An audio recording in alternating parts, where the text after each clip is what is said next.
पप्पू म्हणून जी इमेज त्यांची बनवली जात होती ती इमेज पुसून टाकण्यामध्ये त्यांना यश आलं. त्या पप्पूचा बहुधा आता परमपूज्य झालेला दिसतोय सध्याच्या राजकारणामध्ये. आता तो अभिमन्यूच्या अवस्थेत आहे. जो ट्रिगर पॉइंट झाला काँग्रेसचं सरकार पडण्याचा, अण्णा हजारेंचं आंदोलन. बिलकुल, की गेल्या 70 वर्षांमध्ये 65 वर्षांमध्ये काही झालं नाही. साधे साधे पाण्याचे म्हणा किंवा ड्रेनेजचे प्रश्न सुटले नाहीत, नागरिकांचे रस्त्याचे प्रश्न सुटले नाहीत. काँग्रेसचं रिव्हायवल यातून होऊ शकतं असं वाटतं आपल्याला? नक्कीच काँग्रेसला पुन्हा चांगले दिवस येतील याच्याबद्दल मला शंका नाहीये. लोकांना असं वाटत होतं की बीजेपी हरूच शकत नाही. होय, राज्यघटना बदलल्याशिवाय आरक्षण मिळणं शक्य नाहीये. आश्रमशाळा असतील किंवा वेगळ्या गोष्टी असतील, सवलती सगळ्या अवेलेबल आहेत, पण त्या सवलती घेण्या इतकी सुद्धा त्या समाजातल्या घटकांची क्षमता नाहीये. एखाद्या ऑफिसमध्ये गणेशोत्सव उत्साहाने साजरा केला जातो, पण आंबेडकरांचा किंवा फुल्यांचा फोटो मात्र लावला जात नाही. या लोकसभेच्या निवडणुकीमध्ये सर्वात जास्त गाजलेली निवडणूक आहे ती निवडणूक म्हणजे निलेश लंके विरुद्ध सुजय विखे. आणि त्यामुळे निलेश लंकेंना यश मिळू शकलं असं माझं तरी ऑब्झर्वेशन आहे. त्यांनी जे कोविड सेंटर उभारलं आणि त्या कोविड सेंटरची राज्यभरामध्ये चर्चा झाली. बिलकुल, सोलापूर मधून सुद्धा माझ्या मित्रांनी काही डोनेशन्स निलेश लंके प्रतिष्ठानला पाठवलेलं होतं की ज्यामुळे कोविडचं काम चांगल्या पद्धतीने चालू शकेल. निलेश लंकेंवरती हा आरोप होते की त्यांना ती गोष्ट त्या लेवलने जमत. हे जे साहेब लोक आहेत प्रशासनातले, हे स्वतःला नेहमीच वर्चस्व स्वतःच दाखवण्याचा प्रयत्न करत असतात. पुढील काळामध्ये राजकारणाचा स्तर घसरणार आहे. अण्णा हजारेंनी सुद्धा या बाबतीमध्ये अशी मागणी अलीकडच्या काळात सुरू केलेली की पक्ष मोडीत काढावेत, पक्षविहीन लोकशाहीच्या दिशेने आपला देश गेला पाहिजे. ज्या व्यक्तीच्या प्रभावामुळे महाराष्ट्राच्या राजकारणामध्ये खूप मोठा फरक पडतोय, मनोज जरांगे. परंतु आता त्यांनी जी भाषणं सुरू केलेली आहेत त्यामध्ये ते असं म्हणतात की एकही सीट मी निवडून येऊ देणार नाही.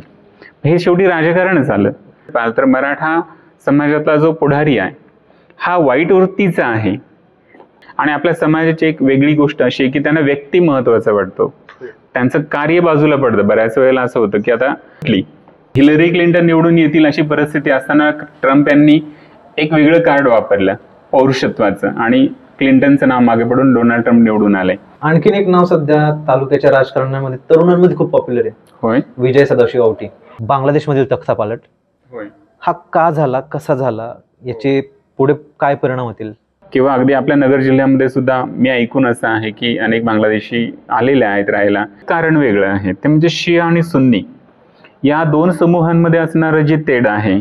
आज दुर्दैवाने म्हणजे जगात सगळ्यात जास्त मुस्लिमांची देशाचं राजकारण, महाराष्ट्राचं राजकारण, पारनेर तालुक्याचं राजकारण, बांगलादेशमधील हिंसाचार असेल, मनोज जरांगे पाटलांचं मराठा आंदोलन असेल, या सर्व गोष्टींचा एकमेकांवरती खूप परिणाम पडतोय. आणि तो परिणाम कसा पडतो, का पडतो, कशामुळे पडतो, या सर्व विषयांवरती चर्चा करण्यासाठी मला कोणीतरी हवं होतं.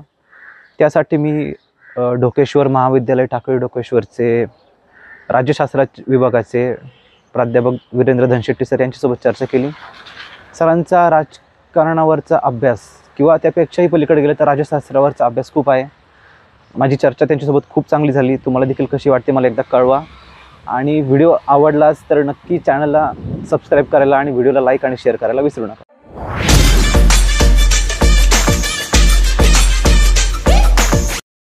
नमस्कार सर. नमस्कार. पहिली गोष्ट सर, आपण कसे आहात? खूप आनंदात. सर, मुद्द्याला सुरू करताना ठीक आहे, आपण सर्वात पहिल्यांदा आपल्या मुद्द्याला सुरू घालू की यावर्षी लोकसभेची निवडणुकीचे निकाल लागले. बिलकुल. आणि जसा बीजेपीने नारा दिला होता की अबकी बार 400 बार, आणि 370 एकट्या बीजेपीने स्वतःची सोहळावरती अगदी आणतील असं सांगितलं होतं. होय, पण तसं वास्तवात झालं नाही. लोकांना अशी अपेक्षा होती की बीजेपी फुल मेजॉरिटी मध्ये येईलच, पण थोडं पुढे मागवू शकते की 300, 300, किंवा कमी झालं तर 290च्या आसपास. बिलकुल.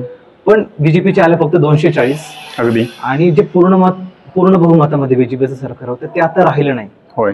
तर फर्स्ट थिंग की बीजेपीने अशा काय चुका केल्या, होय, आणि सेकंड थिंग अपोजिशनने असे काय बरोबर केलं की ज्यामुळं हा अनपेक्षित निकाल आला? मुख्यत्वे करून भाजपने एक स्ट्रॅटेजी मोडचा भाग म्हणून 400 पारचा नारा दिला होता. त्यांना थिंक टँक त्यांची जी आहे भाजपची, किंवा ज्यांना सायबर त्यांचं जे युनिट आहे त्यांच्याकडून जे इनपुट मिळालेले होते त्या पद्धतीने त्यांनी रणनीती आखली होती. परंतु प्रत्यक्षामध्ये मागील 10 वर्षाचा जो एक सत्तेविषयीचा अपेक्षांचा भंग झालेला असतो, तो प्रकर्षाने मुद्दा पुढे आला आणि परिणामी त्यात यश तो जो नारा आहे तो यशस्वी होऊ शकला नाही, हा एक भाग आहे. दुसऱ्या बाजूला राहुल गांधी यांनी देशभरामध्ये पदयात्रा जी काढली, त्या पदयात्रेचा एक मोठा इम्पॅक्ट असं झाला की त्यांची जी इमेज आहे, पप्पू म्हणून जी इमेज त्यांची बनवली जात होती, ती इमेज पुसून टाकण्यामध्ये त्यांना यश आलं. आणि त्याचा अल्टिमेट इम्पॅक्ट जो आहे हा काँग्रेसकडं जनमत वळण्याच्या प्रक्रियेला त्यातून गती मिळालेली आहे, असं माझं एक ऑब्झर्वेशन आहे. त्या पप्पूचा बहुधा आता परमपूज्य झालेलं दिसतंय सध्याच्या राजकारणामध्ये. आता तो अभिमन्यूच्या अवस्थेत आहे.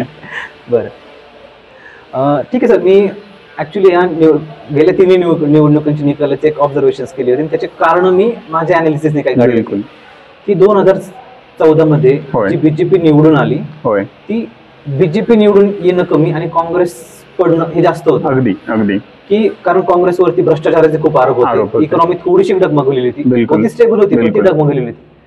थर्ड थिंग, जो ट्रिगर पॉईंट झाला काँग्रेसचं सरकार पडण्याचा, अण्णा हजारेंचं आंदोलन. बिलकुल, अण्णा हजारेंना, आणि तरी पण आंदोलनामध्ये काँग्रेसचा एक स्ट्रॉंग होल्ड होताच, पण अण्णा हजारेंना जी अटक झाली त्यानंतर जे देशभर आंदोलन पडलं आणि मग काँग्रेस पडली आणि बीजेपी निवडली. मग हे कितपत खरं वाटतं आपल्याला? नाही, ऍक्च्युली याच्या मागे 2004 पासूनचा जर घटनाक्रम पाहिला, 4 ते 14चा, पंतप्रधान मनमोहन सिंग हे पंतप्रधान पदावर असताना ज्या पद्धतीने स्ट्रॅटेजिक बाबी दरवर्षाला काहीतरी एक मुद्दा घ्यायचा आणि जनमत काँग्रेसच्या विरोधात कसं जाईल याचा एक प्रयत्न भाजपने केलेला होता. जसं की तुम्ही पाहाल की 2G स्पेक्ट्रम घोटाळा पहिल्यांदा पुढे आणला गेला. आता 2G स्पेक्ट्रम घोटाळ्यामध्ये ज्या व्यक्ती आहेत त्या सर्व पक्षीय आहेत, म्हणजे केवळ काँग्रेसचेच होते असं नाही आहे. अगदी भाजपची काही नेतृत्व नावं सुद्धा त्या चर्चेमध्ये होती. कोलगेट घोटाळा पहिला जो आहे, मग 2G स्पेक्ट्रम घोटाळा, परत पुढे जाऊन निर्भयाचं जे आहे दिल्लीतलं प्रकरण असेल, किंवा अगदी अल्टिमेट ज्याला शेवटचं इलेक्शनच्या जवळ आल्यानंतर जनलोकपाल विधेयकाच्या अनुषंगाने उभं राहण्यात केलं गेलेलं जे आंदोलन आहे. आजही तुम्ही पाहाल की जनलोकपाल विधेयक पूर्ण झालेलं नाही आहे. मनमोहन सिंगांचा 10 वर्षांचा कालखंड आणि मोदींचा 10 वर्षांचा कालखंड, 20 वर्ष झाली, पण त्या आंदोलनाला जी फलश्रुती आहे, जनलोकपाल विधेयक संमत व्हावं, ते अद्यापही झालेलं नाही. याचा अर्थ सरळ हा आहे की काँग्रेस विरोधी जनमत तयार करण्यामध्ये मीडियाने किंवा ज्याला म्हणे आपण चाणक्य याच्यातले राज्यशास्त्रातले अभ्यासक आहेत, त्यांनी ज्या गोष्टी कॉन्ट्रीब्यूट केल्या त्याचा एक अंतिम परिणाम ज्याला म्हणू आपण. आणखी एक गोष्ट इथे आवर्जून शेअर करावीशी वाटते. पहा की आमिर खानची जी मालिका होती सत्यमेव जयते, तर त्याचे प्रायोजक जे ते अंबानी होते, नीता अंबानी. तर आपल्याला हे लक्षात घ्यावं लागतं की एका भागाचे जर 2 कोटी रुपये तो चार्ज घेत असेल आमिर खान, तर त्याच्या मागे हाच भाग होता की गेल्या 70 वर्षामध्ये 65 वर्षामध्ये काही झालं नाही. साधे पाण्याचे म्हणा किंवा ड्रेनेजचे प्रश्न सुटले नाहीत नागरिकांचे, रस्त्याचे प्रश्न सुटले नाहीत. अशा प्रकारची एक इंटेन्सिटी वाढवण्याचा प्रयत्न प्राईम टाइम मध्ये विशेषतः सर्व चॅनल्सवर तो ब्रॉडकास्ट केला गेला. म्हणजे जनमताचा एक भाग बदलवण्याच्यासाठी या माध्यमांचा वापर त्या काळात केला गेला असं आपल्याला लक्षात घ्यावं लागतं. आणि त्याची अंतिम फलश्रुती जी आहे ती म्हणजे काँग्रेसचं पतन होण्यामध्ये या गोष्टी झालेल्या दिसून येतात. अर्थात काँग्रेसचं नेतृत्वही या बाबतीमध्ये त्यावेळेला काम करण्यामध्ये काही म्हणजे काय वॉरशिप ज्याला म्हणतो आपण, ती रणनीती आखण्यामध्ये किंवा आपल्याला कोणत्या पद्धतीने या गोष्टींना सामोरं गेलं पाहिजे हे समजून घेण्यामध्ये कमी पडलं तेव्हा, हे पण आपण नाकारू शकत नाही. आणि हा जो आता लोकसभेच्या निवडणुकीचा निकाल आला, होय, काँग्रेसचं रिव्हायवल यातून होऊ शकतं असं वाटतं आपल्याला? नक्कीच काँग्रेसला पुन्हा चांगले दिवस येतील याच्याबद्दल मला शंका नाहीये. कारण जनता पर्याय शोधते. आज लोकशाहीचा हा जो प्रयोग आहे आपल्या देशात चाललेला, हा यशस्वीतेच्या दिशेनेच आहे. मोठ्या प्रमाणावर आपल्याला हे मान्य करावं लागतं. मी माझ्या विद्यार्थ्यांशी बोलताना ह्या गोष्टी आवर्जून शेअर करतो की 1947 ते 2091 पर्यंत किंवा अगदी 94 पर्यंत जनतेनं काँग्रेसकडे एक आशादायक चित्र म्हणून पाहिलेलं आहे. त्यांना जनमताचा पाठिंबा दिला आणि तसं नेतृत्व आज देशात नाही आहे हे आपल्याला मान्य करावं लागतं. जरी दावा केला जात असला मोदींचा किंवा भाजपचा पोहोच सगळ्या देशभरामध्ये आहे. पण प्रत्यक्षामध्ये अनेक राज्य असे आहेत की जिथे भाजप नावाला सुद्धा नाही आहे. म्हणजे उत्तरेकडची असतील, दक्षिणेकडची असतील काही राज्य, की ईशान्येकडची राज्य आहेत जिथे भाजप औषधाला सुद्धा नाहीये तिथे. अशा परिस्थितीमध्ये काँग्रेसला नक्कीच ग्रासरूट लेवलला स्वातंत्र्यपूर्व काळापासूनचा एक वारसा असल्यामुळे त्याची पाळमुळं आहेत आणि उद्या ते परत चांगल्या पद्धतीने पुढे जाऊ शकतील. फक्त काँग्रेसमध्ये सुद्धा लोकशाहीकरण नेतृत्वाच्या पातळीपासून जनतळापर्यंत जर झालं तर त्याला नक्कीच चांगलं यश मिळू शकेल असं मला वाटतं. मग आता जो लोकसभेचा निवडणुकीचा निकाल आला त्याच दरम्यान महाराष्ट्रामध्ये पण भाजपची अपेक्षा होती की 35-40 आसपास येतील, पण प्रत्यक्षात तसं झालं नाही. बिलकुल. आणि ठीक आहे, हा लोकसभेचा निवडणुकीचा निकाल आला आणि गेल्या पुढील काही महिन्यामध्ये महाराष्ट्रामध्ये विधानसभेचे निवडणुका लागणार आहेत. बिलकुल.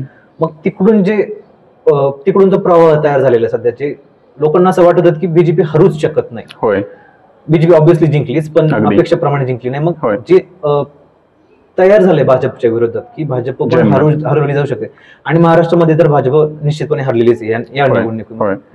मग त्या लोकसभेच्या निवडणुकीचे परिणाम येणाऱ्या काळामध्ये विधानसभेच्या निवडणुकीवरती कसा होईल असं आपल्याला वाटतं? यामध्ये एक बाब अशी आहे की राजस्थानमध्ये पहिल्यांदा आंदोलन झालं गुर्जर समाजाच्या आरक्षणाच्या अनुषंगाने, किंवा पटेल समुदायाला आरक्षण मिळावं म्हणून गुजरातमध्ये आंदोलन झालं.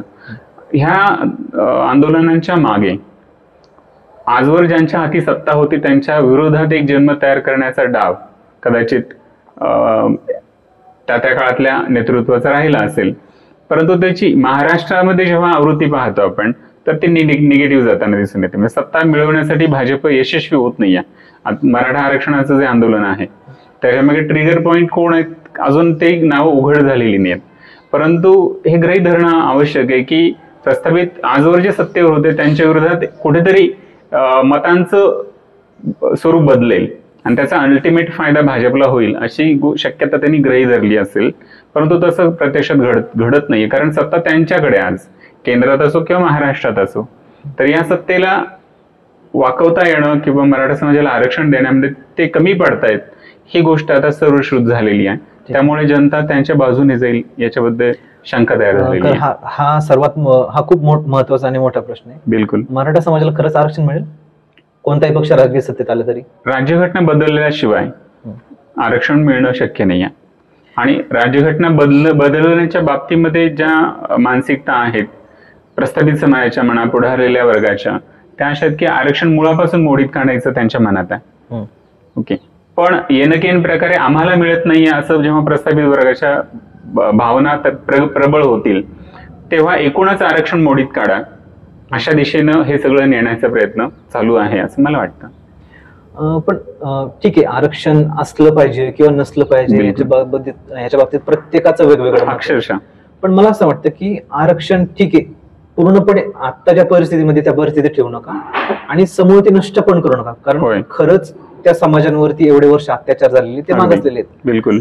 पण आरक्षणाची वास्तविक परिस्थिती काय आहे की ठीक आहे एखादा मुलगा आरक्षणातून शिकला, तो आरक्षणातून PSI तहसीलदार किंवा IS IPS झाला, बरोबर आहे, आणि पण तरी पण तो त्याच जातीत राहतोय, तो त्याच कॅटेगरीत राहतोय, तरी पण तो त्याच आरक्षणाचा फायदा घेतोय. होय, त्याच्या मुलांना पण त्याच जातीतलं आरक्षण मिळतंय. बिलकुल. मग वास्तवात ज्या मुलांना जे खरंच आर्थिक दृष्ट्या पण मागासलेले त्यांना ते मिळायला पाहिजे होतं त्यांना त्या आरक्षणाचा फायदाच होत नाही. अगदी अगदी. मग जर स्टेप बाय स्टेप असं केलं की एकदा आरक्षणाचा फायदा तुम्ही शिक्षणासाठी घेतला आणि त्याच्यानंतर एक हायर क्लासच्या पोस्टच्या नोकरीसाठी घेतला, अगदी त्याच्यानंतर तुम्ही किंवा तुमच्या पुढच्या पिढ्या त्या आरक्षणाचा फायदा घेऊ शकणार नाही. असं करणं हे याच्यासाठी बेस्ट ऑप्शन आहे असं मला तरी वाटतं. आणि निश्चितपणे हे राजकीय नेत्यांना सुद्धा माहित असेल. अगदी. पण ही स्टेप घेण्यामध्ये राजकीय नेते का कचरतात असं वाटतं आपल्याला? जनमत विरोधात जाईल ही एक भीती प्रस्थापितांच्या मनामध्ये नेहमी राहिलेली आहे. परंतु मागच्या 2-4 दिवसांपूर्वीच अशी बातमी आली की क्रीमी लेअर जे आहे हे SC ST न सुद्धा लागू केलं जाणार आहे. म्हणजे ओबीसी समाजामध्ये जे उन्नत गटात मोडतात, उत्पन्न ज्यांचं 8 लाखापेक्षा अधिक आहे त्यांना ओबीसीच्या रिझर्वेशनचा बेनिफिट घेता येत नाही. तशाच पद्धतीने SC ST ला सुद्धा जे सेटल झालेत त्या सवलतींचा लाभ घेऊन त्यांच्या पाल्यांना त्याचा लाभ घेता येऊ नये अशा प्रकारची एक विचारसरणी पुढे येताना दिसून येते आणि ते आवश्यक आहे नक्कीच. म्हणजे ST समाजाचा विशेषतः आपण जर उल्लेख केला तर कॅन्डिडेटच मिळत नाहीत, कारण तितकं शिक्षण घेतच नाहीत मुलं त्या समाजातली. त्या सुविधा जरी शासनानं निर्माण केलेल्या असल्या, आश्रमशाळा असतील किंवा वेगळ्या गोष्टी असतील, सवलती सगळ्या अवेलेबल आहेत, पण त्या सवलती घेण्या इतकी सुद्धा त्या समाजातल्या घटकांची क्षमता नाही आहे, हेही आपल्याला नाकारता येत नाही. क्षमता नाही असं म्हणण्यापेक्षा एक गोष्ट मला अशी वेगळी त्याच्यामध्ये ऍड ऑन करावं वाटते. बिलकुल. की मानसिकता नाही. आता हा मुद्दा, हा शब्द खूप कॉन्ट्रोवर्शियल असू शकतो. याचं मी एक ऑब्झर्वेशन केलेलं, मी एक घटना होती. मी साधारण 3 वर्षापूर्वी पोलीस स्टेशन मध्ये क्राईम रायटर म्हणून काम करत होतो. तिथे मला कॉन्स्टेबलने सांगितलेली एक गोष्ट आहे की एक मुलगा अशाच एका दलित जातीतून पुढे आला होता. शिकला तो त्याच्या हिमतीवर, त्यांनी अभ्यास पण केला आणि त्याच्यातून तो MPSC पास होऊन पुढे तहसीलदार पण झाला. बिलकुल. मला वाटतं तो, मला आता त्याचा समाज आठवत नाही कोणता होता, पण चोरी करणं हा त्यांचा व्यवसाय, पारंपरिक व्यवसाय, पार्श्वभूमी होती. हो, पार्श्वभूमी. आणि पण तो जर तहसीलदार झालाय त्याला चोरी करायची गरज काय? बिलकुल. पण तो तहसीलदार झालाय पण त्यांनी कधी चोरी केली नाही आयुष्यामध्ये, म्हणून त्याला लग्नासाठी कोणी मुलगीच देत नव्हतं त्याच्या जातीमधून. आणि तो एका विशिष्ट जातीचा आहे म्हणून त्याला इतर जातीतून मुलगी मिळत नव्हती. अगदी अगदी. शेवटी वैतागून त्याचं वय 35 पर्यंत गेलं, लग्न जमत नव्हतं म्हणून त्याला असं कोणतरी स्थळ आलं आणि मुलीकडच्यांनी कंडिशन टाकली की तू चोरी कर. Okay okay. आणि चोरी करून दाखवली, तुला आम्ही आमची मुलगी, तू तहसीलदार पण आहे, तुला पगार पण येतोय, तू वरचं टेबलावर न खाल्लं काय कमी तहसील कमी, पण उद्या तहसीलदाराची नोकरी गेलीस तू काय करणार? तुला चोरीच करावी लागणार. ओके. म्हणून त्याला अट टाकली की ती चोरी करायची. ओके. नाईलाजानी त्याला चोरी करावी लागली. पण कधी आयुष्यामध्ये चोरी केलेली नाही, त्याला माहितीच नाही चोरी कशाची. तो हातखंडा नसल्यामुळे तो पकडला गेला. बरोबर. सुदैवाने ज्या व्यक्तीच्या घरी तो चोरी करत होता त्या व्यक्तीला या मुलांनी सगळं सांगितलं की असं असं आहे, मला नाईलाज आहे, मी तहसीलदार आहे, मला चोरी करावी लागते. ती व्यक्ती पण समजदार होती. ठीक म्हटलं, मी काय तुझ्या गुन्हा दाखल करत नाही, हे जे चोरले तुझ्याकडेच राहू दे. त्यांनी त्याच्याकडे राहून दिलं, त्याचं लग्न जमलं, लग्न झाल्यानंतर त्यांनी काय चोरली होती ती वस्तू परत केली. ठीक आहे. मग परिस्थिती अशी की या समाजांना आरक्षण मिळतंय, ठीक आहे, SC ST OBC ना आरक्षण मिळतंय. आरक्षणातून ठीक आहे, त्यांना शिक्षण मिळू शकतं, नोकरी मिळू शकते, त्यांची आर्थिक परिस्थिती सुधारली जाऊ शकते. बिलकुल. पण ही जी मानसिकता आहे, सामाजिक धारणा, ही कशी बदलणार? सामाजिक धारणा बदलण्यासाठी प्रबोधनाची गरज आहे. प्रामुख्याने युरोपाचा जो विकास झाला तो प्रबोधनाच्या प्रक्रियेमुळे झाला आणि दुर्दैवाने भारतामध्ये या बाबतीमध्ये आर्य समाज असेल किंवा आणखी ज्या सामाजिक चळवळी त्या काळात सत्यशोधक समाज असेल, या ज्या चळवळी आहेत ज्या ताकदीने उभ्या राहिल्या त्या पुढे कंटिन्यू नाही झाल्या. गोंधळ कुठं झाला तर सामाजिक स्वातंत्र्य महत्वाचं की राजकीय स्वातंत्र्य महत्वाचं, याच्यामध्ये राजकीय स्वातंत्र्याकडे कल वाढत गेला. ब्रिटिशांना हकलून देणं हे जास्त प्रायोरिटी ठरली आणि सामाजिक घुसळण जी व्हायला पाहिजे त्या प्रदेशामध्ये ती घडली नाही. आणि तसाच हा स्वातंत्र्योत्तर कालखंडातला जो भारत आहे, या भारतामध्ये ती जी उतरंड आहे जाती व्यवस्थेची असेल, ती मोडकळीला जाणं ज्या ताकदीनं गरजेचं होतं ते अजून घडलेलं नाही आहे. त्यामुळे समाजातले जे विषमतेचं टोक आहे ते अजूनही आहे तसंच आहे. मोठ्या प्रमाणावर मुठभर मंडळी शिकलीत पण ती परत एका वेगळ्या पद्धतीने जे खालचे होते ते स्वतःला उच्चभ्रू मानू लागलेत आणि आपल्या समाज बांधवांबद्दल त्यांना काडीचेही देणं घेणं नाही आहे. आपल्याच कुटुंबातील, आपल्याच जातीतील जवळची जी माणसं आहेत नातेसंबंधातली, त्यांना काहीतरी आपण मदत केली पाहिजे. या प्रकारचं काम त्यांच्याकडून प्रत्यक्षात कुठेही घडताना दिसत नाही आहे. ही वस्तुस्थिती आपल्याला लक्षात घ्यावी लागते. एकच आणखी गोष्ट याच्यामध्ये ऍड करण्यासाठी मला आणखी एक आठवते की समाजांमध्ये ना आपापसामध्ये खूप ते निर्माण झालेली की दलित विचार करणार की हे मराठा आहेत, यांनी एवढे वर्ष आमच्यावर अत्याचार केलात, हे लोक असे आहेत. मराठा किंवा ब्राह्मण समाजातून विचार करणार की हे लोक आरक्षणातून येत आहेत, कमी मार्क घेऊन पण ते तहसीलदार होते, आमच्या जरा आपापसामध्ये एक हा समाज माझ्या समाजाचं शोषण करतोय अशी एक भावना निर्माण झाली आहे. तो एक वेगळा अँगल आहे. पण लोकांच्या ह्याच्यामध्ये एक गोष्ट येत नाही, ठीक आहे, ही गोष्ट शैक्षणिक आणि नोकरीच्या बाबतीत असू शकते, पण राजकीय बाबतीतलं मी माझं एक ऑब्झर्वेशन सांगतो की एखादं गाव आहे, त्या गावात समजा की 10 समाज आहेत वेगवेगळे. बिलकुल. त्याला नॉर्मली आपण कॅटेगराईज करू की SC ST OBC मराठा आणि ब्राह्मण. तर ब्राह्मणांना पण याच्यातून आपण घडीभर बाजूला काढू. मराठा समाज घेतला आपण उदाहरणासाठी. बिलकुल. तर मराठा समाज राज्य करतोय म्हणजे संपूर्ण त्या गावातले मराठी राज्य करतात असं नाहीये. त्या गावात समजा 100 घरं असतील, त्या 100 घरातले 1 किंवा 2 घरं मराठ्यांचे राजकारणात असतात आणि तेच सगळे मराठ्यांचं राजकारण सांभाळतात. होय होय आणखीन एक समाज घेतला, उदाहरणार्थ माळी समाज घेतला. हो त्या गावात समजा 100 माळ्यांचे घर असतील. हो 100 माळ्यांची पैकी फक्त 1 किंवा 2 माळ्यांची घर त्या राजकारण संपूर्ण माळ्यांचं प्रतिनिधित्व करत असत. बिलकुल. त्यांना मिळालं म्हणजे मिळालं. अगदी अगदी. त्या मराठा घराण्यांना 1-2 घराण्यांना मिळालं म्हणजे संपूर्ण. सेम गोष्ट SC ST, संपूर्ण SC ST समाज असतो. अगदी. त्यांच्यातून कोणीतरी एक पुढे जातो हो आणि तेच घर, पर्टिक्युलर तेच घर संपूर्ण समाजाचं प्रतिनिधित्व करतो. बिलकुल बिलकुल. आणि जे ऍक्च्युली 99% शिल्लक राहिलेले समाज आहेत, त्यांना कधी राजकीय प्रतिनिधित्व मिळतच नाही आणि ही लोक ही गोष्ट त्यांना कळत पण नाही सबकॉन्शियसली. ही सर्वात मोठी खंतेची बाब आहे. मग ही गोष्ट कशी सॉल्व्ह केली जाऊ शकते? म्हणजे हा समाज विरुद्ध तो समाज असा प्रश्न नाही. प्रस्थापित विरुद्ध सामान्य हे जे वास्तव आहे हे लोकांना समजायला हे कसं समजलं जाऊ शकतं लोकांपर्यंत? यासाठी एक चांगलं मॉडेल अर्थात काशीराम यांनी डेव्हलप केलं होतं. आपल्याच महाराष्ट्रामध्ये 70च्या दशकामध्ये त्यांनी DS4 ची चळवळ राबवली. दलित शोषित संघर्ष समिती असं त्या संघटनेचं एक काम होतं. खडकीच्या अम्युनिशन फॅक्टरीमध्ये ते ड्युटीला होते आणि त्यांना लक्षात आलं की दलितांना वाईट पद्धतीची वागणूक प्रस्थापित नेहमीच देतात. उदाहरणार्थ एखाद्या ऑफिसमध्ये गणेशोत्सव उत्साहाने साजरा केला जातो पण आंबेडकरांचा किंवा फुल्यांचा फोटो मात्र लावला जात नाही. हे प्रस्थापित लोक जाणीवपूर्वक करतात आणि याच्या विरुद्ध मी नोकरी करत असताना मला जर ही वागणूक मिळत असेल तर माझे जे बाकीचे बांधव आहेत दलित समाजातले त्यांच्या वाट्याला अतिशय वाईट वागणूक येत असेल म्हणून नोकरीचा राजीनामा देऊन काशीराम यांनी महाराष्ट्रभर सायकलवर प्रत्येक गाव फिरून त्यांनी ते गोष्ट पुढे नेण्याचा प्रयत्न केला. दुर्दैवाने आपल्या महाराष्ट्रातील दलितांमधल्या प्रस्थापितांनी काशीराम यांना कुठल्याही प्रकारचं सहकार्य केलं नाही. पुढे जाऊन मग त्यांनी उत्तर प्रदेशमध्ये काम केलं आणि UP मध्ये जे तसं कर्मठ राज्य आहे उत्तर प्रदेश, जे ब्राह्मण समाज मोठा तिथं आहे, तशाही राज्यामध्ये एका महिलेला म्हणजे मायावतींना, दलित महिलेला मुख्यमंत्री पदापर्यंत नेण्यामध्ये त्यांना यश आलं. असे प्रयोग हे संपूर्ण महाराष्ट्रामध्ये किंवा देशभरातल्या वेगवेगळ्या राज्यांमध्ये होणं हे गरजेचं आहे. कंपॅरेटिव्हली जर तुम्ही पाहाल की पश्चिम बंगाल किंवा तामिळनाडू सारख्या राज्यांमध्ये महिला मुख्यमंत्रीपदी आलेल्या आहेत पण सर्वात पुरोगामी म्हणून आपण महाराष्ट्राचा उल्लेख करतो. पण महाराष्ट्रामध्ये आजही या क्षणाला एकही नाव असं नाही की ज्यांच्या कडे मुख्यमंत्री पद गेलं पाहिजे अशी चर्चा माध्यमांमध्ये होत नाही. या बाबतीमध्ये आपण कमी पडतोय महाराष्ट्र असं आपल्याला नक्कीच म्हणावं लागतं. खरं आपण नक्कीच ही अपेक्षा ठेवू शकतो की भविष्यामध्ये कधीतरी नंतर परिस्थिती सुधरेल. बिलकुल. खरं आपण राजकारणावरून, जातीपातीच्या राजकारणावरून आपण पुन्हा राजकारणाकडे येऊ द्या. होय. की लोकसभा निवडणूक आणि विधानसभा निवडणूक यांच्यामध्ये कुठेतरी या लोकसभेच्या निवडणुकीमध्ये सर्वात जास्त गाजलेली निवडणूक आहे. ती निवडणूक म्हणजे निलेश लंके विरुद्ध सुजय विखे महाराष्ट्रात. हो. तर मग खरं ही निवडणूक तशी दक्षिण नगर जिल्ह्यातली ही निवडणूक अटीतटीची झाली. होय होय.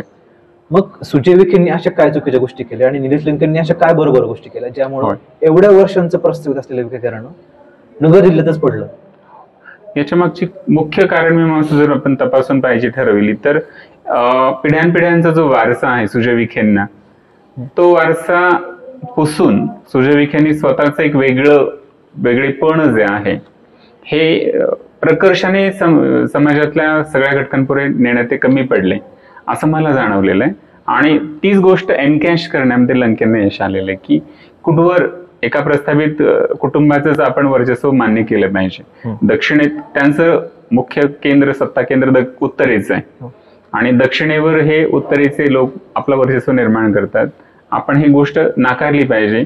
या बाबतीमध्ये प्रयत्न केले गेले, वेगवेगळ्या माध्यमांचा वापर केला गेला आणि प्रचारामध्ये सुद्धा तो प्रकर्षाने पुढे मुद्दा आणला गेला आणि त्यामुळे निलेश लंकेंना यश मिळू शकलं असं माझं तरी ऑब्झर्वेशन आहे. निलेश लंके जे स्वतःची सोशल ब्रँडिंग करते, त्यांची सोशल मीडिया टीम खूप पॉवरफुल आहे. अगदी. दुसरी गोष्ट, त्यांनी जे कोविड सेंटर उभारलं आणि त्या कोविड सेंटरची राज्यभरामध्ये चर्चा झाली. बिलकुल. लांबून लांबून त्यांच्याकडे पेशंट्स येत होते आणि खूप लोकांनी त्यांचे अनुभव सांगितले. निलेश लंकेंनी पण मला वाटतं एक पुस्तक लिहिले त्याच्यावर, मी अनुभवलेलं कोविड. मग त्या कोविड सेंटर मधून जी सिंपती तयार झाली त्याचा फायदा दक्षिण नगर मध्ये जी लाट निलेश लंकेच्या बाजूने आणि राज्यभर पण ते पसरलं. अगदी. त्याचा फायदा निलेश लंकेंना मिळाला? नक्कीच मिळालेला आहे. आता मी मूळचा सोलापूरचा आहे परंतु माझे जे मी ज्या कॉलेजमध्ये शिकलो त्या कॉलेजमधल्या लोकांनी सुद्धा मला त्या काळामध्ये, कोविडच्या काळामध्ये फोन करून सांगितलं की नक्कीच खरं ते तशा पद्धतीने काम चाललेलं नाही का, तर नक्की ते चाललं होतं. डोनेशन्स तिकडून सुद्धा आले होते. हो. म्हणजे सोलापूरमधून सुद्धा माझ्या मित्रांनी काही डोनेशन्स निलेश लंके प्रतिष्ठानला पाठवलेलं होतं, की ज्यामुळे कोविडचं काम चांगल्या पद्धतीने चालू शकेल. कोविड विरुद्धचा लढा जो एक लोकप्रतिनिधी या नात्याने जनतळामध्ये जाऊन सामान्य लोकांमध्ये जाऊन लंकेंनी केलं आणि संकटाच्या प्रसंगी उभं राहण्याचं धाडस त्यांनी दाखवलं, त्याचा नक्कीच राजकीय विजयामध्ये लोकसभेच्या निवडणुकीमध्ये त्यांना फायदा झालेला आहे, हे कोणीही नाकारू शकत नाही.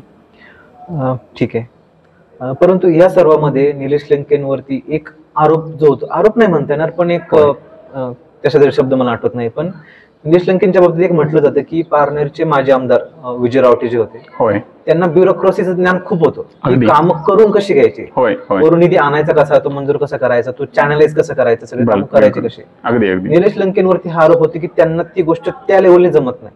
ओके. मग ही गोष्ट जे त्यांना जमत नाही, जर हे खरं असेल तर भविष्यात त्यांच्या वैयक्तिक राजकारणामध्ये त्यांना याचा फटका बसू शकतो.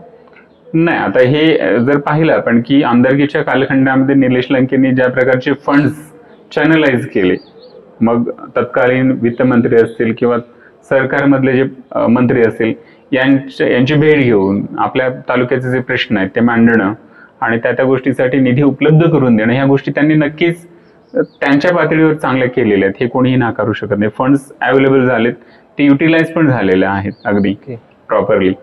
परंतु नक्कीच म्हणजे प्रशासकीय व्यवस्थेवर जो एक दबाव असायला पाहिजे, तर तिथे मला असं एक गोष्ट जाणवते की जे नवनेतृत्व आहे त्याला प्रस्थापित म्हणजे आपल्याकडची जी ब्युरोक्रेसी आहे ती टॉलरेट नाही करत.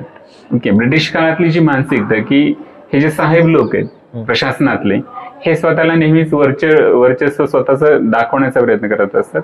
आणि तुम्ही जो मुद्दा म्हणालात की औटींना यश आलं त्या बाबतीमध्ये, तर नक्कीच औटींचे वडील हे सुद्धा एक आमदार होते 10 वर्ष या तालुक्यामध्ये, आणि एक प्रस्थापित कुटुंबाची पार्श्वभूमी असल्यामुळे अधिकाऱ्यांशी कसं बोलायचं याचं ज्ञान कम्पॅरेटिव्हली औटींकडे जास्त असल्यामुळे त्याचा एक इम्पॅक्ट महाराष्ट्राच्या राजकारणात सुद्धा निर्माण करता आला त्यांना.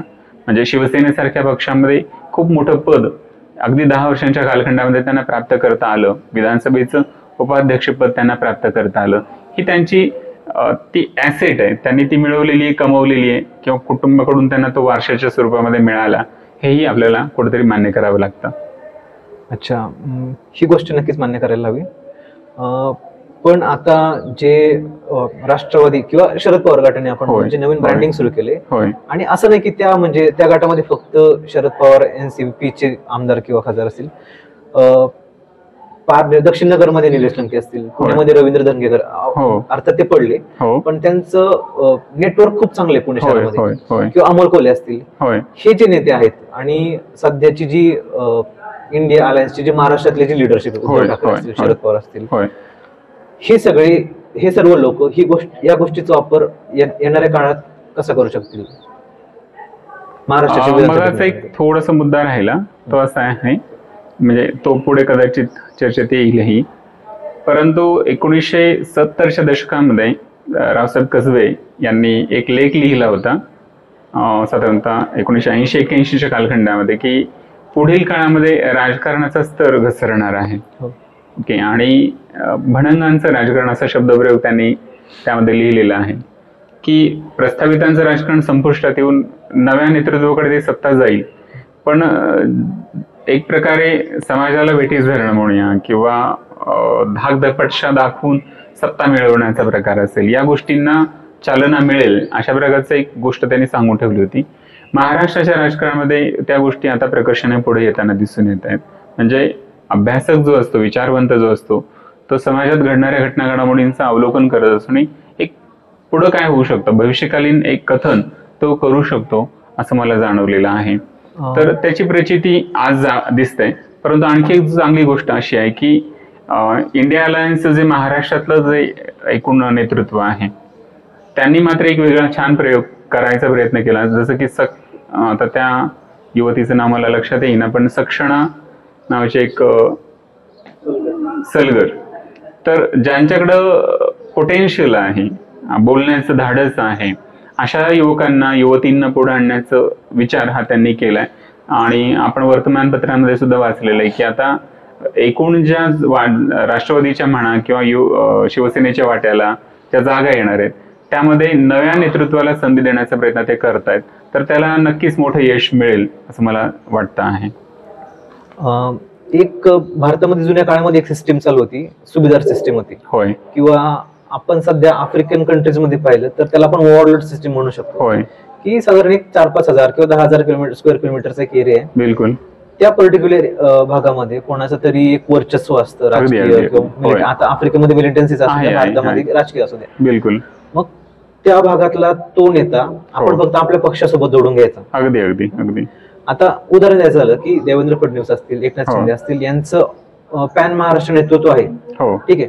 पण समजा देवेंद्र फडणवीसांची जी महाराष्ट्राची लिडरशिप आहे, पर्टिक्युलर पारनेर तालुक्यात आलं तर देवेंद्र फडणवीस पारनेरच्या राजकारणात एवढे पॉवरफुल नाहीत किंवा नाहीच. अगदी एकनाथ शिंदे जरी आले, जवळ ठाणे जिल्हा आहे, पण एकनाथ शिंदे जेवढे पॉवरफुल ठाण्यात आहेत किंवा महाराष्ट्राच्या राजकारणात आहेत त्याचे 1% पण ते पारनेरच्या राजकारणामध्ये हेरफार करू शकत नाहीत. फक्त ते काय करू शकतात की पारनेरचा लोकल नेता आहे कोणीतरी, फॉर एक्झाम्पल आज निलेश लंके आहेत, त्यांना आपल्यासोबत जोडून घेणं एवढंच काम करू शकतो. मग ही जी सिस्टीम आहे की पर्टिक्युलर एखाद्या मतदारसंघातला एक लोकल नेता घ्यायचा, त्याला फक्त आपल्या पक्षासोबत जोडून घ्यायचा. अगदी ही जी नवीन सिस्टीम तयार होती आता, ही किती धोकादायक आहे किंवा याच्यातून काही चांगलं पण येऊ शकतं का? नाही, यातून चांगलं काही येणारच नाहीये. आणि त्याचं पाहतोय आपण की पक्ष फुटण्यामध्ये किंवा निवडून आलेला उमेदवार दुसऱ्या पक्षामध्ये जाणं हाच वरवरचाच प्रकार आहे. लोकशाहीची जी खरी बाब आहे की जनतळातून नेतृत्व पुढे आलं पाहिजे, ही गोष्ट आपल्या देशामध्ये घडलेली नाही. दुर्दैवाने म्हणजे स्वातंत्र्य चळवळीमध्ये गांधींनी काही प्रयत्न केले या बाबतीमध्ये, परंतु लिडरशिप जी आहे ही इलेक्शनच्या प्रोसेसने पुढे आली पाहिजे, ही गोष्ट मात्र होत नाहीये. असं ऑब्झर्वेशन मानवेंद्रनाथ रॉय नावाचे एक मोठे नेते, दुर्दैवाने त्यांचं आपल्या भारतामध्ये फारसं नाव नाही आहे, परंतु चीनमधल्या क्रांतीच्या मागे किंवा मेक्सिकोमध्ये घडलेल्या क्रांतीमागे मानवेंद्रनाथ रॉय यांनी खूप मोठं योगदान दिलेलं होतं.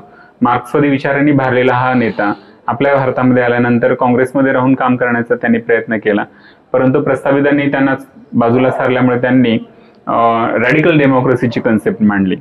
आणि या रॅडिकल डेमोक्रेसीमध्ये ते म्हणतात की पक्षविहीन लोकशाही ही गरजेची आहे.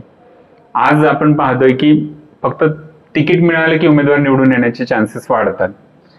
तर त्याऐवजी लोकांनी उमेदवार निवडून द्यावा आणि ते उमेदवार विधानसभेत एकत्र बसतील किंवा लोकसभेत एकत्र बसतील, ते आपल्यापैकी कोणाची तरी एक पंतप्रधान किंवा मुख्यमंत्रीपदी निवड करतील. तर तो एक वेगळं मॉडेल M.N. रॉय यांनी मूलगामी लोकशाही नावाची जी संकल्पना आहे त्यामध्ये मांडलेली आहे.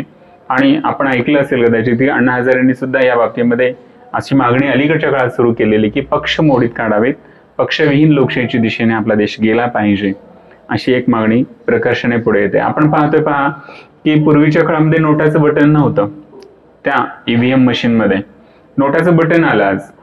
म्हणजे जनतेकडून दबाव आल्यानंतर काही गोष्टी सकारात्मक या लोकशाही प्रक्रियेमध्ये घडत आहेत, हे आपल्याला समजून घ्यावं लागेल. की जर उद्याच्या काळामध्ये 50% पेक्षा जास्त लोकांनी नोटाचं बटन दाबलं तर तिथं फेर निवडणूक व्हायला पाहिजे अशी मागणी काही लोक करतात आपल्या देशातले अभ्यासक, परंतु अजून सुप्रीम कोर्टाने सुद्धा त्याला व्हॅलिडेट केलेलं नाही. असं करायला पाहिजे या गोष्टीला मान्यता दिलेली नाही. उद्या त्या गोष्टी होतील आणि मग एक असं चित्र तयार होईल की जो उमेदवार अगोदर काम करेल तोच इलेक्शनला उभं राहील आणि तोच निवडून येऊ शकेल.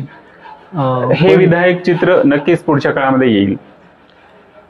पण एक गोष्ट मला समजा, ठीक आहे, एखादी चांगली गोष्ट करायची, ऑब्व्हियसली जर राजकारण्यांना त्याचा फायदा होणार असतील तर ते करतीलच. होय.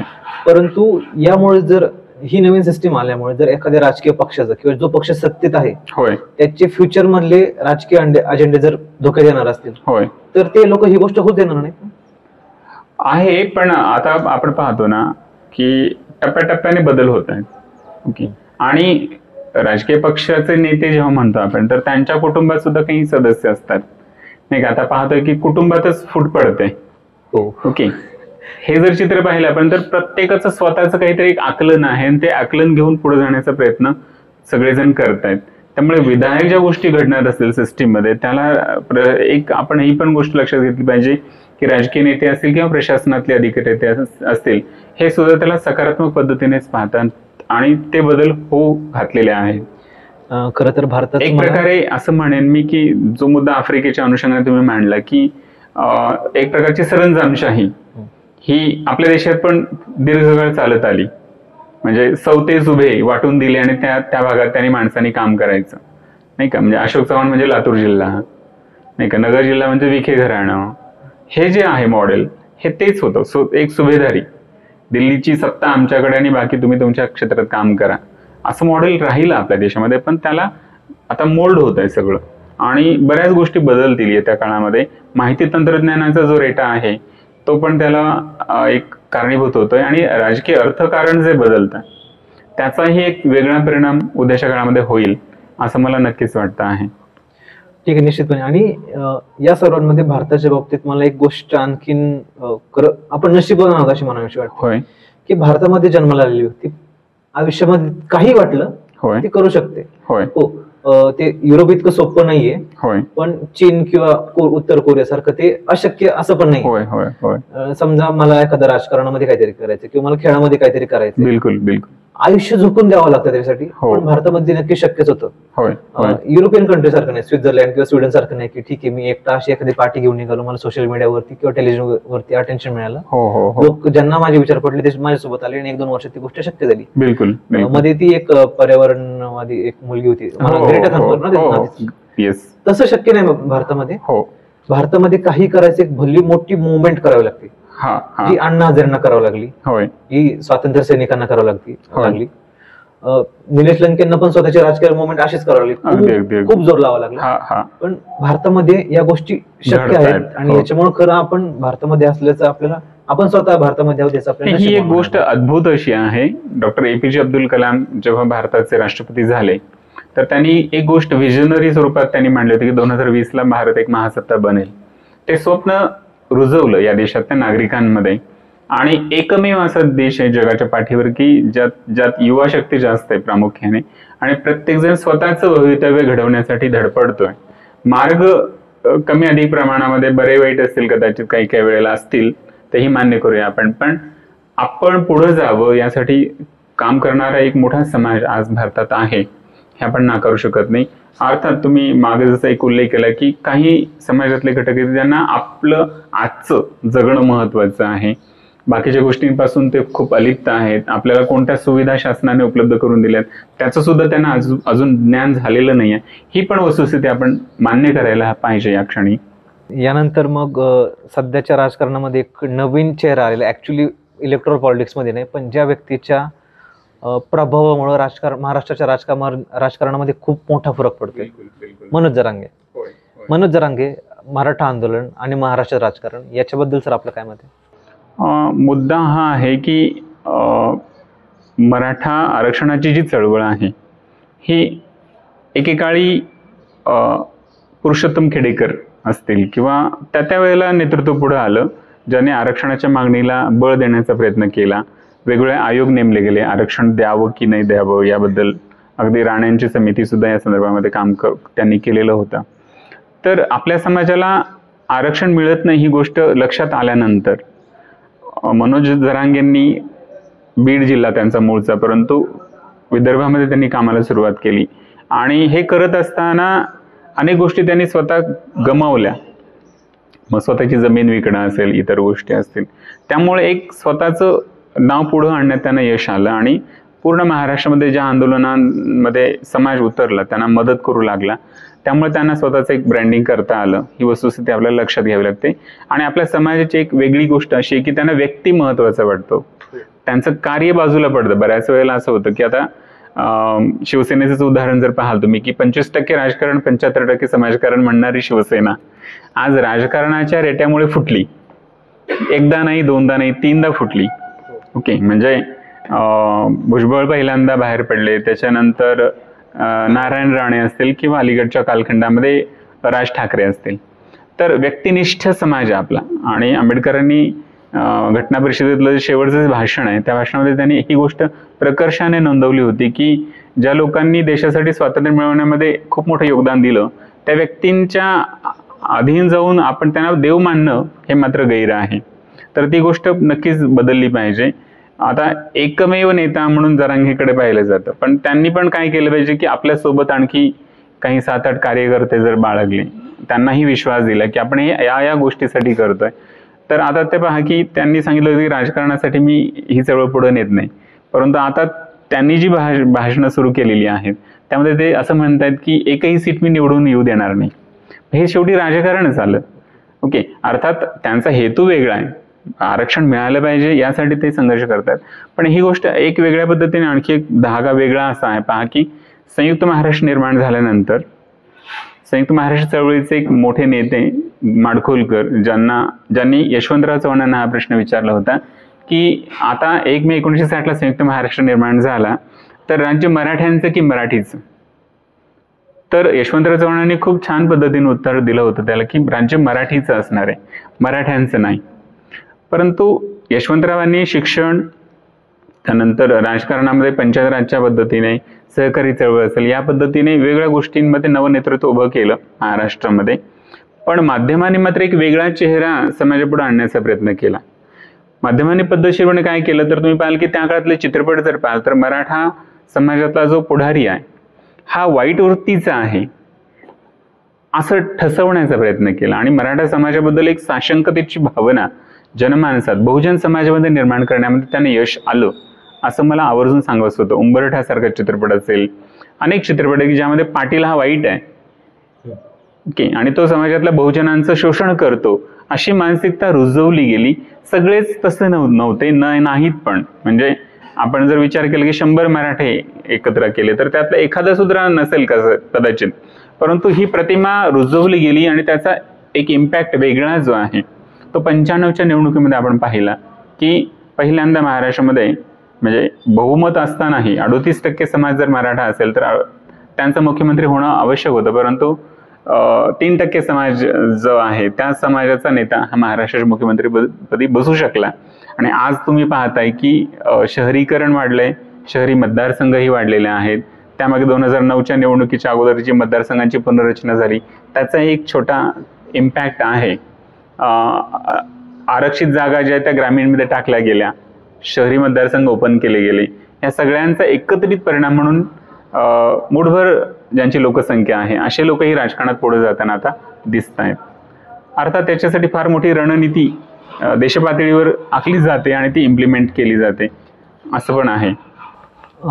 मनोज जरांगे आणि हे जे मराठा आंदोलन सध्या सुरू आहे, या आंदोलनामुळे जे सेंटिमेंट भाजप सरकारच्या अगेन्स्ट गेलं, भाजपच्या जागा कमी होण्यामागे हे वन ऑफ द रिझन्स वाटतं आपल्याला? नक्कीच. भाजपचा जो प्रयत्न राहिला म्हणजे 1992 पासून 2 खासदार निवडून आलेले जेव्हा होते तेव्हापासून हिंदुत्वाचे राजकारण भाजपनं करण्याचा प्रयत्न केला. शकलांमध्ये विभागलेला जो हिंदू समाज आहे, वेगवेगळ्या जाती व्यवस्थेमध्ये तुटलेला जो समाज आहे त्याला संघटित करण्याचा प्रयत्न हा एका अजेंड्यामध्ये राम या आयकॉनच्या मागं लोकांना पुढे आणण्याचा प्रयत्न त्यांनी केला. परंतु जिथे आरक्षण म्हणा किंवा जातीपातीचं राजकारणाला पुढे आणलं जातं तेव्हा भाजपची ही रणनीती पद्धतशीरपणे मागे पडते, हे यातून निदर्शनास आलेलं आहे.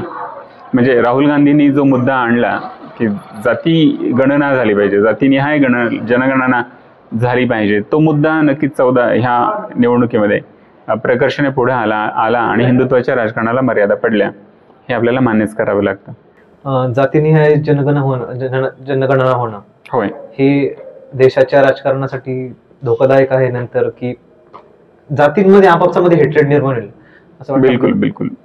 पण एक मुद्दा हा आहे की जर अनेक गोष्टींचं त्यामध्ये एकत्रीकरण करावं लागेल, आर्थिकदृष्ट्या निकष लावावे लागतील, परंतु जे नक्कीच मागे आहेत समाजाच्या घटकांमध्ये त्यांना पुढे येण्यासाठी संधी जर दिली गेली, जातीय निहाय जनगणना झाल्यानंतर लाभार्थ्यांची जेव्हा गावनिहाय याद्या होतील आणि त्या कदाचित ग्रामसभेने मान्यता दिल्यानंतर जर होणार असतील तर त्याचा इम्पॅक्ट चांगलाच होईल असं मला वाटतं.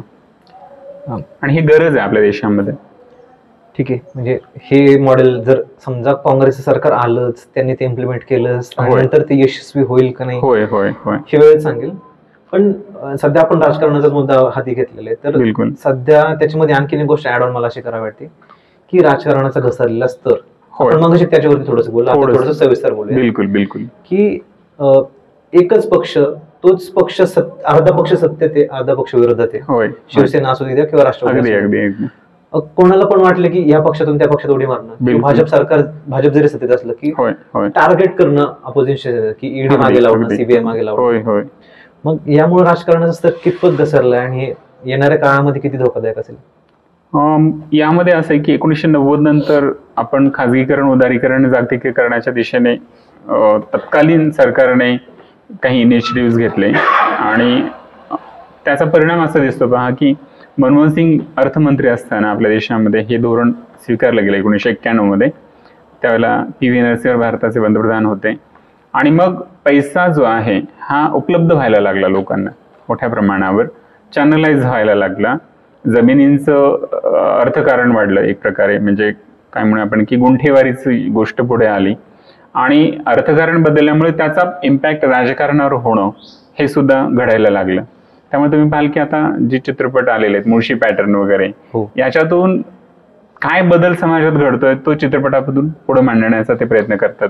अगदी रिसेंट चौक नावाचा चित्रपट आहे ज्यामध्ये पाहतो की आपण राजकारणाचा स्तर नक्कीच घसरतोय असं दिसतं आणि हे घडतंय, आपल्या अवतीभोवती घडतंय. प्रत्येक शहरामध्ये वॉर्ड निहाय, गावामध्ये सुद्धा, खेड्यापाड्यांमध्ये सुद्धा हा बदल जाणवतोय. म्हणजे अस्मिता वेगळ्या प्रकारच्या, किंवा जसं मगाशी म्हणालो मी की सरंजामशाहीची जी मानसिकता आहे ती पण कुठेतरी पुढे डोकावताना दिसून येते की आपल्याला प्रत्येकाने ऐकलं पाहिजे, आपलं सगळं मान्य केलं पाहिजे, ही भावना प्रस्थापितांच्या मनात आहे आणि यांना झुगारून दिलं पाहिजे, कुठवर यांचं वर्चस्व मान्य करायचं, अशी एक निगेटिव्हिटी किंवा त्यांची जी जनतळातल्या लोकांची अस्मिता असेल ती पण पुढे येताना दिसून येते आणि याचा संघर्ष चालू आहे सध्या आपल्याकडे. त्यामुळे स्तर नक्कीच घसरतोय, ही वस्तुस्थिती. पण एक गोष्ट आणखी इथं ऍड करेन मी की जे नेते निवडून आलेले आहेत, आज लोकसभेत निवडून आले आहेत किंवा उद्या विधानसभेत निवडून येतील,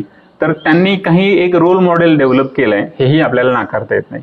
निलेश लंके एक ग्रामीण भागातला युवक आज ग्रामपंचायत जिंकतो, पुढे जिल्हा परिषदेमध्ये यशस्वी होतो, आमदारकीला यशस्वी होतो, खासदारकीलाही यशस्वी होतो. हे एक मॉडेल आहे. ओके, तसंच कोल्हेंचं पण घेऊ शकतो आपण की एक डॉक्टरी पेशातला व्यक्ती अभिनय क्षेत्रात येतो आणि आज लोकसभेतील त्यांची भाषणं जर पाहाल तुम्ही तर पंतप्रधानांना सुद्धा लक्ष द्यावं लागतं, ते काय म्हणतायत, आपल्याबद्दल काय भूमिका घेतायत का, याची दखल घ्यावी लागते किंवा ते आपल्या पक्षात यावेत यासाठी त्यांना प्रयत्न करावे लागत आहेत.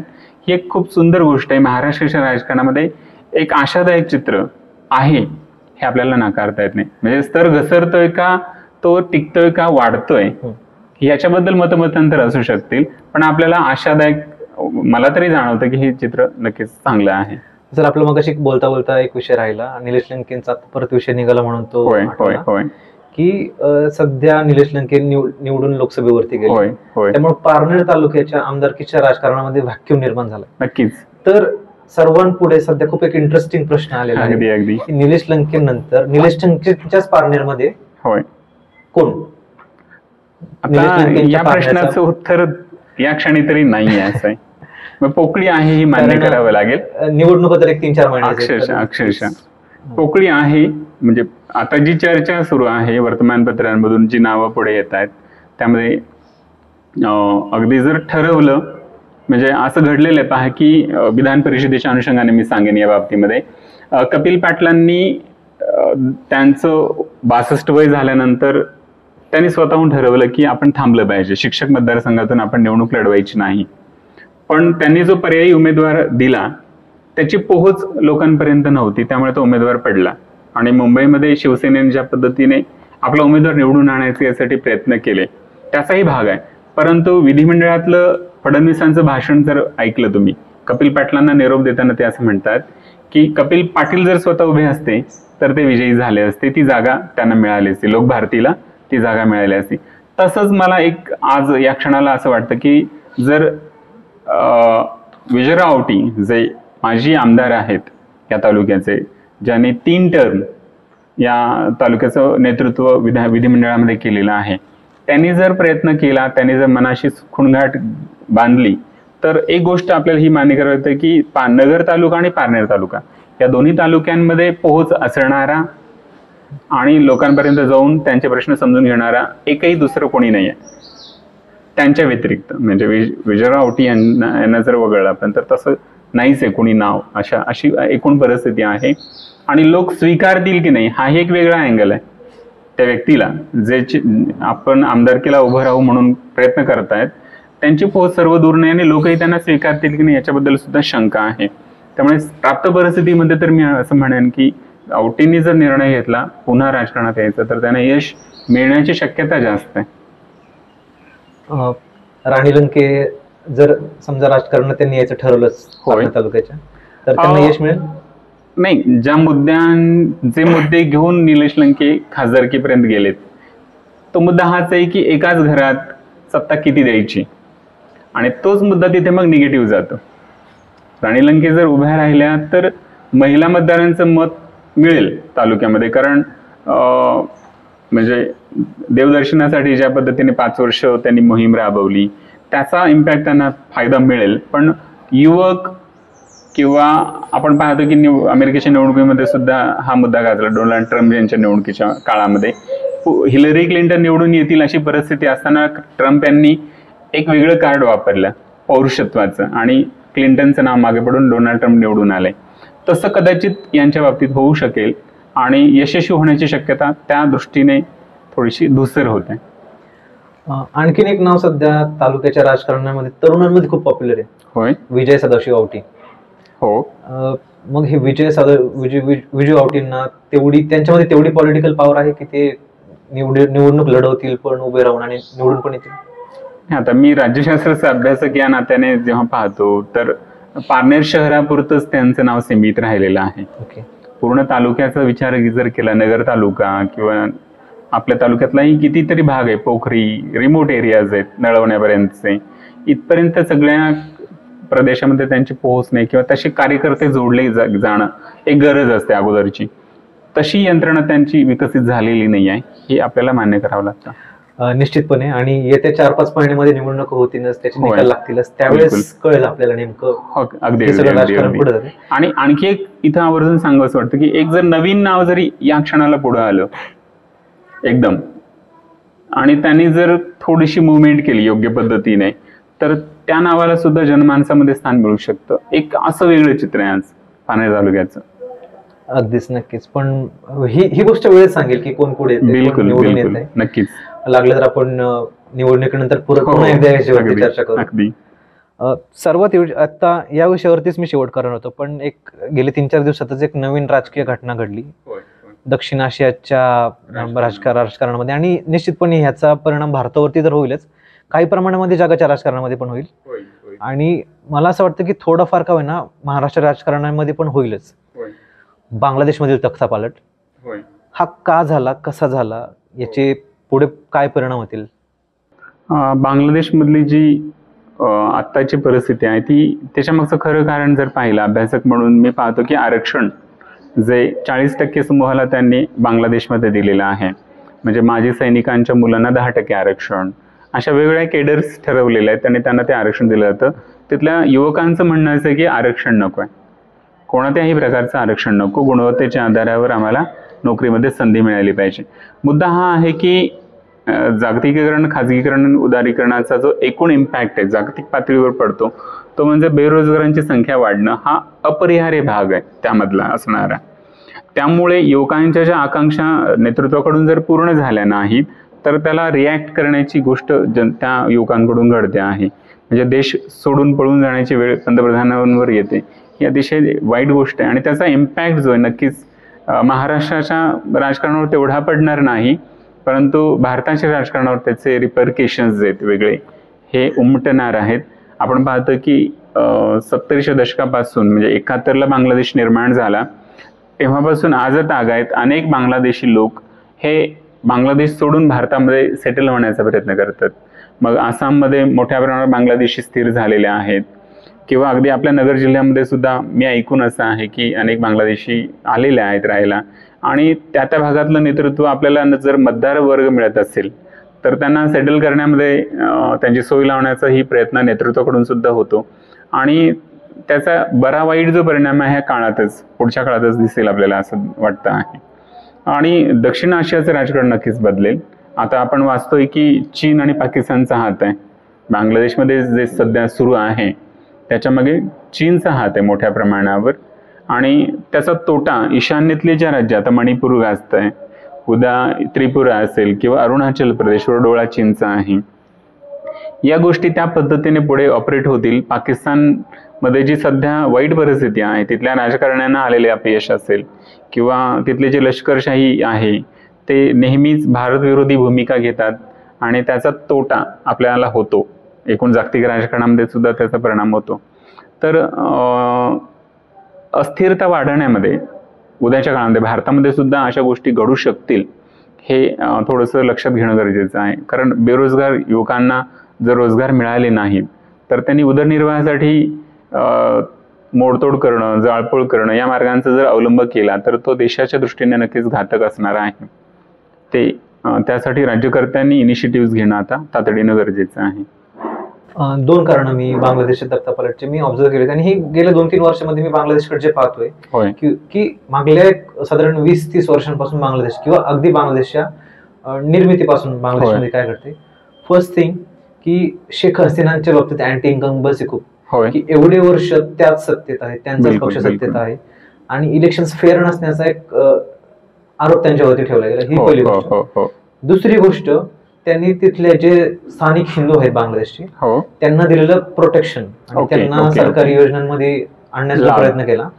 तर जी अँटी हिंदू हेट्रेड आहे बांगलादेशमध्ये प्लस अँटी शेख हसीना, या दोन्ही सेंटिमेंट्स एकत्र आले. कारण एकट्या मला असं वाटतं की एकट्या आरक्षणाच्या मुद्द्यावरून एवढा मोठा हिंसाचार होऊ शकत नाही. भारतामध्ये पण आरक्षणावरून किती वर्ष झाले प्रश्न चालू आहेत, पण एवढा मोठा हिंसाचार झालेला नाही.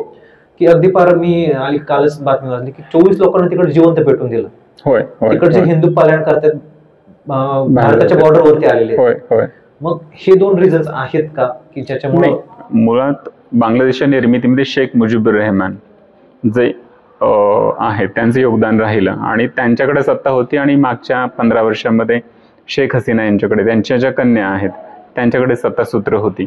तर तो आता पाहतो की आपण पुतळे मोडून टाकले जातात शेख मुजीबुर रहमान यांचे. तर याच्यामध्ये आणखी एक जागतिक कारण वेगळं आहे, ते म्हणजे शिया आणि सुन्नी या 2 समूहांमध्ये असणारं जे तेढ आहे. म्हणजे शिया हे तसे शांतताप्रिय आहेत आणि सामाजिक सलोख्याचा विचार करणारे लोक आहेत, परंतु शियांना दडपून पुढं इसिस सारखी जर चळवळ पाहिली आपण तर इसिसचा हाच भाग आहे की शिया संपवून टाकायची. आज दुर्दैवाने म्हणजे जगात सगळ्यात जास्त मुस्लिमांची हत्या मुस्लिमच करतायत, असं एक विदारक चित्र आहे हे, आणि त्याचा परिणाम पण यामध्ये आहे. आता पाकिस्तानकडून जर काही ISIच्या माध्यमातून या चळवळीला खतपाणी मिळत असेल तर तो सुन्नींकडून मिळतोय आणि त्याचा तोटा हा शियांना भोगावा लागतोय.